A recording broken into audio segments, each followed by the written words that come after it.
everybody, welcome back to the channel today. My name is Carly and welcome back for another First Impressions. Today I'm going to be sharing my first impressions on Rove from Addicts Games.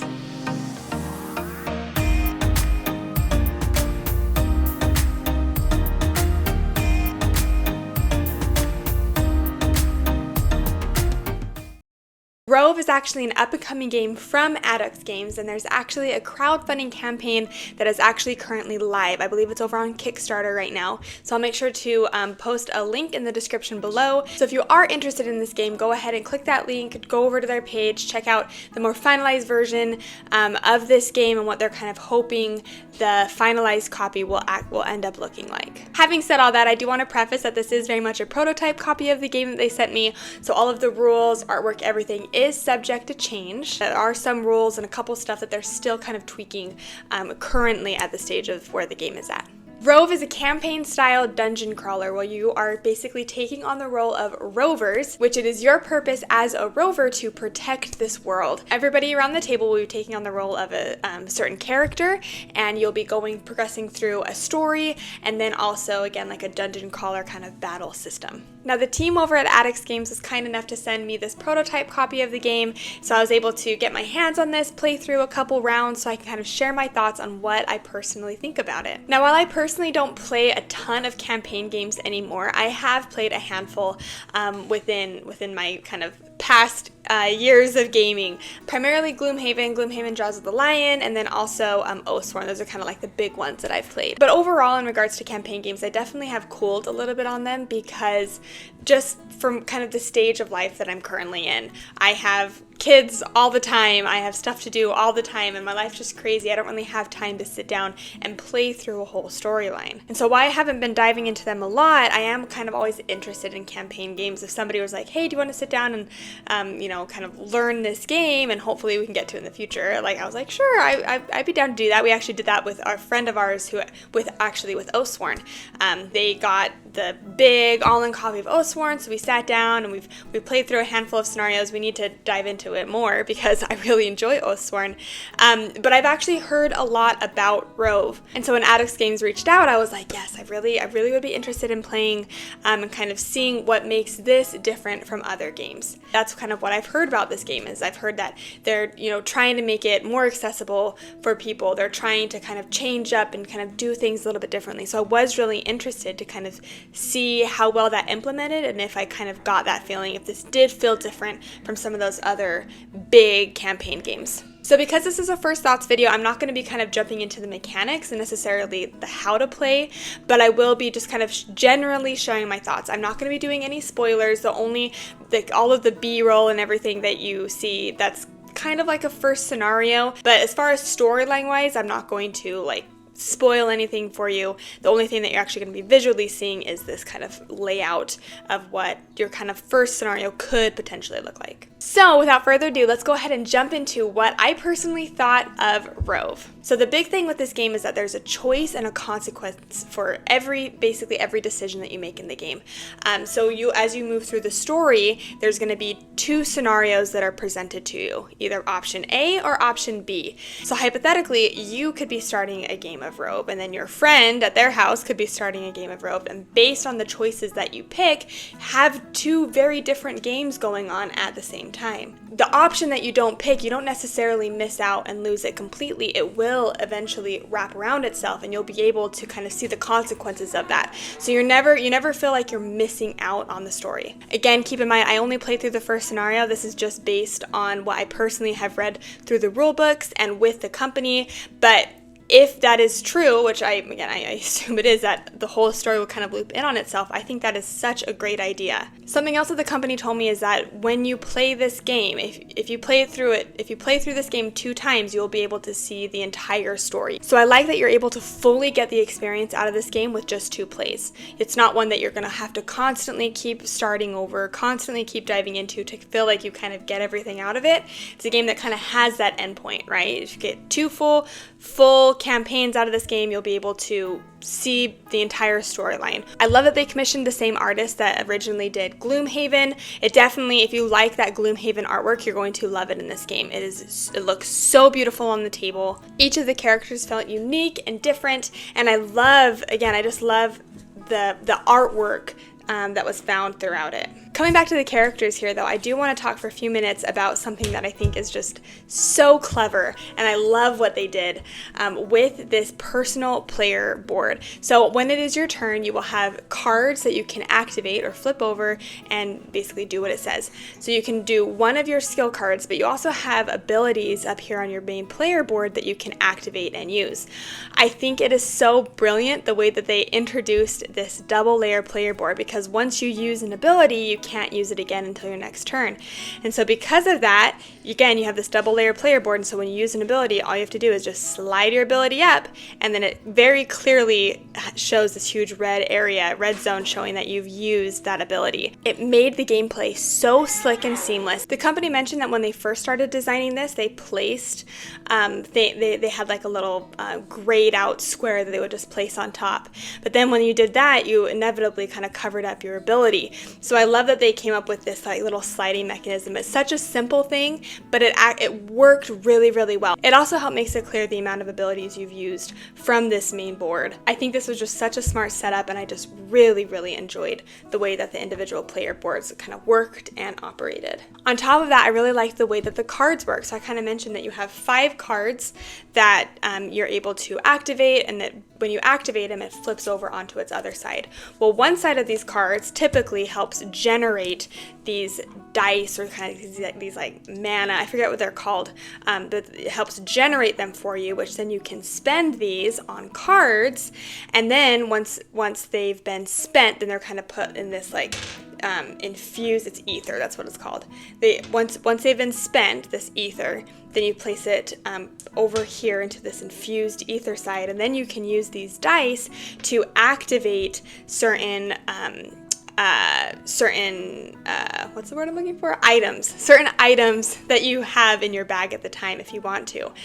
So I liked the way that the dice operated, and on top of that, I feel like the cards really worked well with I was playing with Jordan primarily. So I feel like our abilities and the way that we were able to bounce our cards and our actions off each other worked really well. There were definitely times where I was able to set him up, or he was able to set me up and get stuff going. It really felt like you were working really well together. And on top of that, my character also felt very important, because I know, like, for example, in like Gloomhaven Jaws of the Lion, when we first started playing that, my character was very much like, just go fight him and just get it done. Jordan's character was definitely kind of more like healing. He would basically just kind of set me up, and he was almost kind of pushed to the back burner. But from my experience when we played this, we both felt like we were equally adding not only to helping each other, but also to the fight. So it felt balanced in my personal opinion. With the characters that we had, it just felt like we were able to bounce off really well and be able to go in and kind of equally have the same amount of abilities, but going about it in different ways. This enemy book here might be my favorite implementation of enemies out of all of the campaign games I've played. I am obsessed with this monster book because it makes it so nice. It makes it so nice and easy to operate the monsters when it's done this way. And on top of that, it's nice because when you have a monster, basically when you're setting up for a campaign, you'll use this flip book, which I am obsessed with this too. We'll talk about this in a second. But you set up this flip book, and then that flip book corresponds with a certain page that has all the monsters listed that's in this personal scenario. And you, on this monster book, not only does it have the monster and it has their health, it also will tell you every possible action that particular monster can go through. There's a little bit of a trick because you don't quite know what action will come next, or apart from the first round. In the first round, you know that this first action is going to activate, because as rovers, we can kind of see the future, so we can see what they're going to do their first round. But every round after that, it's going to be kind of one of these 4 that's on this list. And the way you go about determining that is by rolling a dice. So you'll roll a dice, it says I need to move this token 1 space, and so this is the new action that they will perform when it's their turn. That's literally it, is you just roll a dice and then move it and then boom. Because that's like my biggest thing with some of these campaign games is the upkeep on the monsters is like so much. That's honestly a big thing for me that stresses me out about campaign games, is dealing with the monsters. Like, I know Gloomhaven Jaws of the Lion does it easier than Gloomhaven in my opinion, but it's still just like so many cards you're dealing with, so much that you're flipping over and having to remember, and do they strike here or do they strike?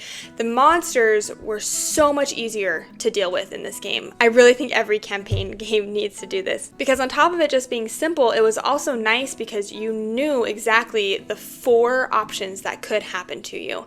And with this dice, it's a little bit loaded because only one has the 3, but the other ones, almost everything on this dice is just 1. So you know that most likely this thing is just going to move 1 spot, but it could potentially move more, but again, you're more likely that it's just going to move 1, so you can kind of trying to set yourself up for what you anticipate the monster is going to do next. I really enjoyed the mechanics behind the monsters, and just honestly just how simple and easy it was to play, and it was very clear to everybody around the table what the monsters were doing.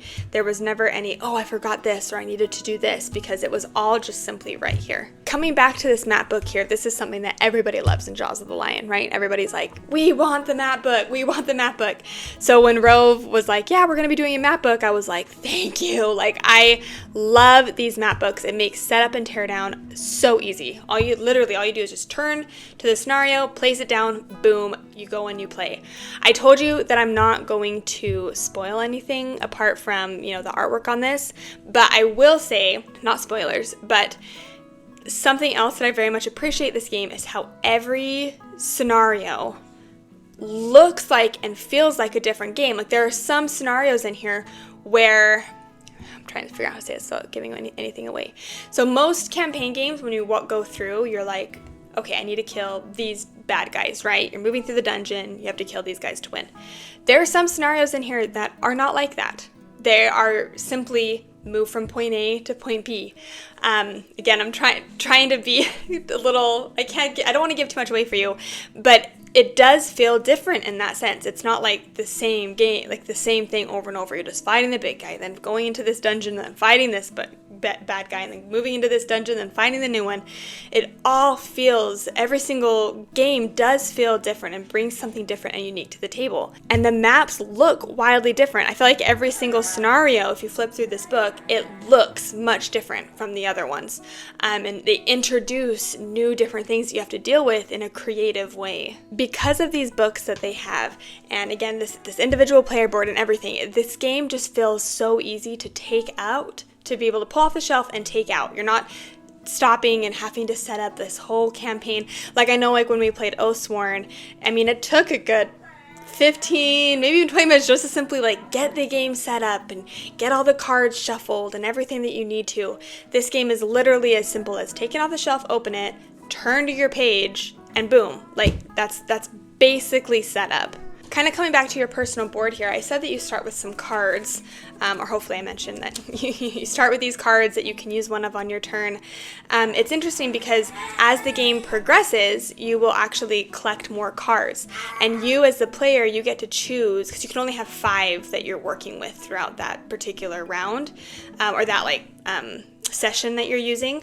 And so as the game goes on, you get to pick the 5 cards that you can choose from, and then you get to pick the ability that is showing, because when you're playing cards, you will do whatever's on the front of the card, and then you flip it over, and on the back of the card is a whole nother ability. And so I like that. It kind of gave you, it's not like you're randomly pulling cards, and the cards that you have in your hand, you have to kind of, like, that's just what you're stuck with. You have a little bit, you're able to kind of see the scenario, see your cards, and be like, hey, how can I best set myself up for this scenario based not only on the front of these cards, but on the back.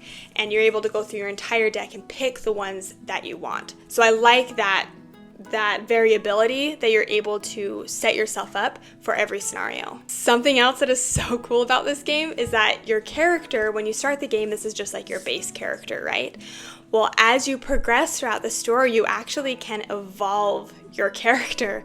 And when you evolve your character, it actually completely changes your main board here. Your character will look wildly different, and they also get really like beefed up abilities. So the game really rewards you the more that you play, because again, you start off, you're kind of basic, but as the game goes on, you evolve your rover, right? You completely evolve and change and be able to kind of beef up, getting ready for that big end game. I will say that some of the iconography was kind of hard for me to follow.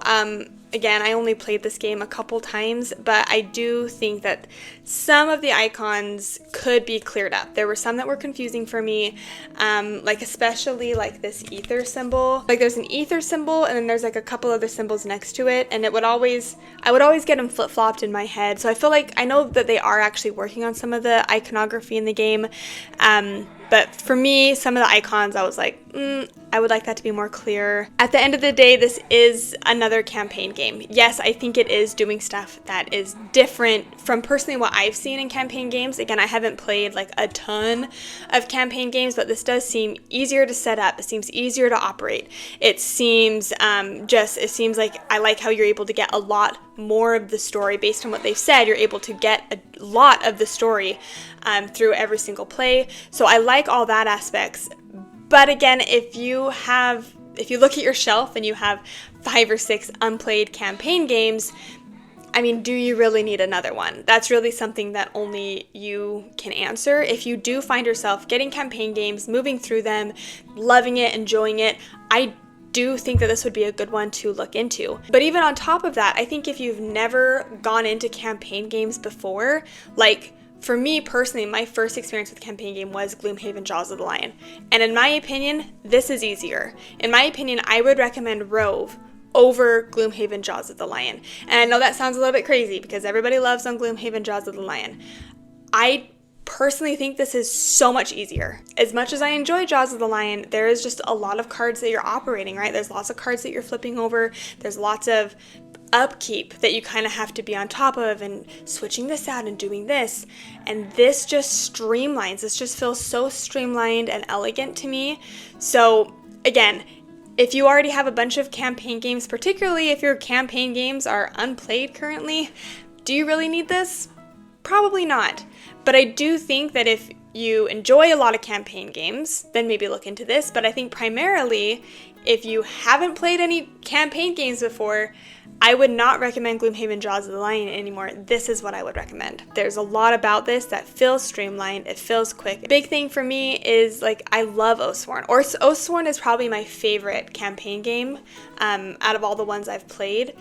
But Oathsworn, as much as I love the story, it just takes so long. Like that whole story aspect is basically like the length of a game, is just the story aspect. And then you jump into the actual, fighting the bad guy, and that's a whole nother length of the game. So Oathsworn, as much as I love it, it takes a really long time.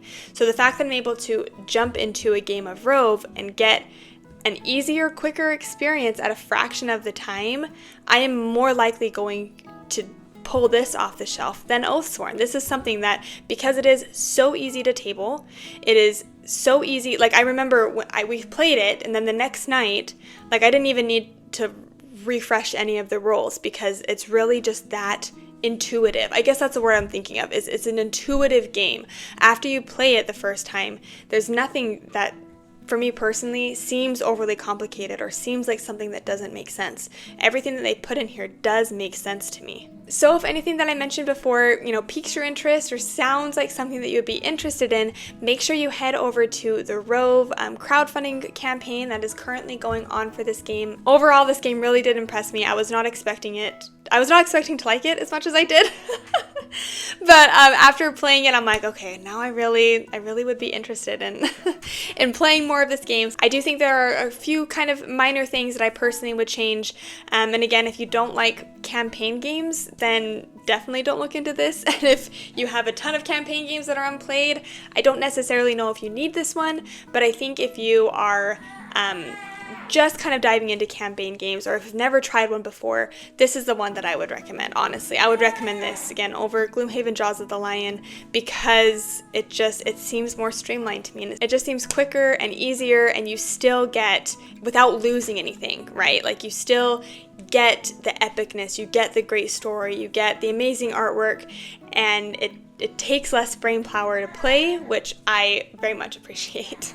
Alright, so those are my thoughts on Rove from Addicts Games. Huge shout out to Addicts Games for sending us this prototype to kind of get my hands on so I can kind of form my first opinions on this game. Again, all the information for this game will be posted in the description below. Thanks so much for watching. We hope you have a great rest of your day, and we'll see you later.